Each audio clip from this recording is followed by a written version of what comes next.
عندك لا لحم لا دجاج، عندك غير شويه في خضره فريجيدار. ارواحي نديروا وصفه بنينه للاطفال بصحتهم. السلام عليكم، معكم حوريه كويزين في وصفه جديده باذن الله. نقدمها لكم وصفه اللي يحبوها بزاف دراري صغار. هنا بسم الله المقادير. هنا عندنا جبن مبشور، عندنا 4 حبيبات بيض، عندنا جبن واش قعد لك يعني كومونبير شويه فروماج بورسيون، عندنا حبيبه باذنجان، حبيبه حار، حبيبه تاع الطرشي، وحبيبه طوماطيش، وزوج سنينات ثوم، نص مغرفه صغيره تاع هريسه اختياري، شويه فلفل كحل وشويه ملح. عندنا هنايا فارينه باش نرمدو فيها لي كورني تاعنا، وعندنا هنا الخبز طورتيا. هنا لو بان طورتيا نقطعوه على 4 كيما راكم تشوفوا هكذا. انا قطعته على 4 هكذا، ونشكلوه على عباره على دي كورني هكا كيما راكم تشوفوا دي كورني. دوك نحضرهم معكم. انا هنا راني حضرت في الطبق واجدين، درتهم ما تكبروهمش بزاف باش ما يرفدوناش بزاف الحشو.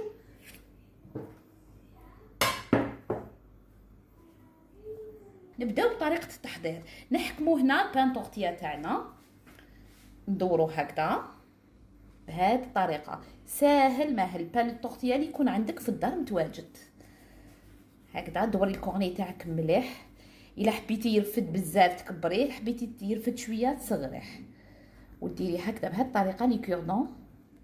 فوالا هكذا باش نعمروهم ونرمدوهم في الفرينه والبيض.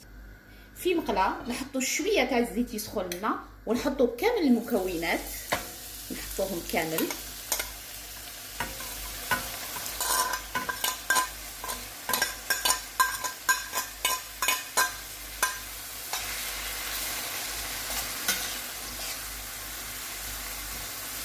نخلوهم حتى يطيبوا لنا مليح. بعد ما طاب لنا هنايا الحشو تاعنا، برك حبيت نمد معلومه غير نقليوه غير في الزيت. ما كنا نديروا الماء، خاطر كون نديروا الماء يتقطعوا لنا لي كورني تاعنا. نضيفوا لهم هنا الكوموندير اللي عندنا ولا الفرماج واش عندك في الدار متواجد عندك، ديريه شويه برك هكا باش يتخلط لنا. بردت لنا شويه الحشوه تاعنا، نجو هنا ونبداو نعمرو هكذا غير بشويه. ما تعمروش بزاف باسكو نخلو بلاصه وين نديرو الفرماج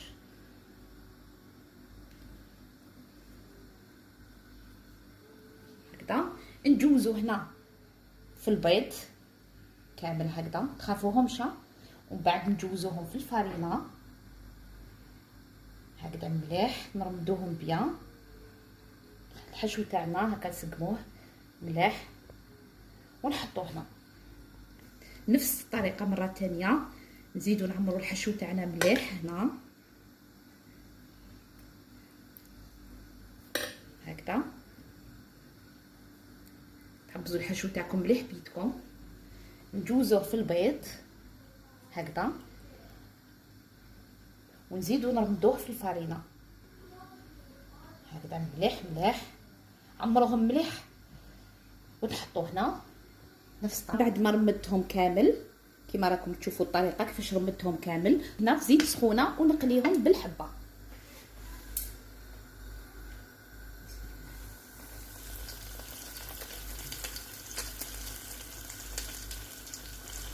بهذه الطريقه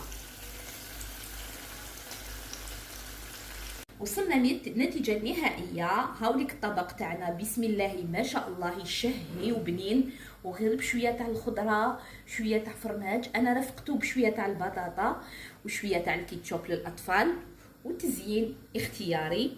الا عجبتكم الوصفه شاركوني على قناتي على اليوتيوب، وشكرا.